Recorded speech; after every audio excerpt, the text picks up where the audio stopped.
18వ Lok Sabha speaker ఎవరనే దానిపై ఉత్కంఠ కొనసాగుతూనే ఉంది. ఎప్పటిలాగే సభాపతి పదవిని ఏకగ్రీవం చేసేందుకు ఎన్డీఏ ప్రభుత్వం ప్రయత్నించినా విపక్షాలతో ఏకాభిప్రాయం కుదరలేదు. డిప్యూటీ స్పీకర్ పదవి దక్కకపోవడంతో సభాపతి స్థానానికి ఇండియా కూటమి పోటీ పడుతుంది. దీంతో స్వతంత్ర భారత చరిత్రలో తొలిసారి స్పీకర్ పదవికి ఎన్నిక జరగనుంది. ఈ స్థానం కోసం ఎన్డీఏ తరపున ఓం బిర్లా నామినేషన్ వేయగా ఇండియా కూటమి నుంచి కాంగ్రెస్ ఎంపీ కె సురేష్ బరిలో నిలిచారు.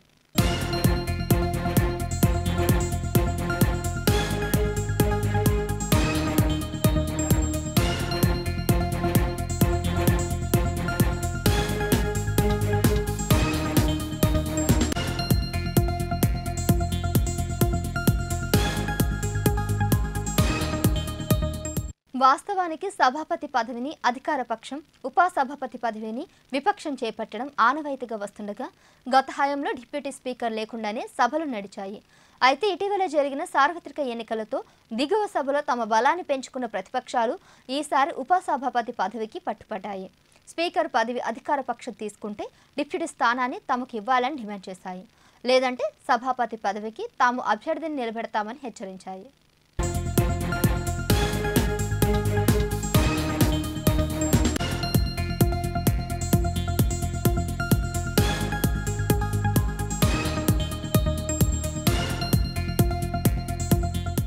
ఈ క్రమంలోనే కేంద్ర మంత్రి రాజ్నాథ్ సింగ్ను బీజేపీ రంగంలోకి దించింది.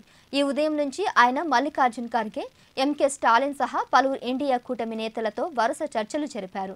స్పీకర్ పదవి ఏకగ్రీవం అయ్యే సంప్రదాయాన్ని కొనసాగిద్దామని, అందుకు సహకరించాలని కోరారు.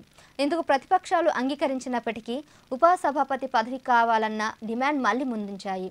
కానీ దీనికి ఎన్డీఏ సర్కారు సమ్మతించలేదు. దీంతో ప్రతిపక్షాలు పోటీకి దిగాయి. నామినేషన్ గడువు ముగియడానికి కేవలం కొన్ని నిమిషాల ముందు ఇండియా కూటమి అభ్యర్థులు తమ పత్రాలను సమర్పించారు. ఫలితంగా స్పీకర్ పదవికి ఎన్నిక అనివార్యమైంది. రేపు ఈ ఎన్నిక నిర్వహించనున్నారు.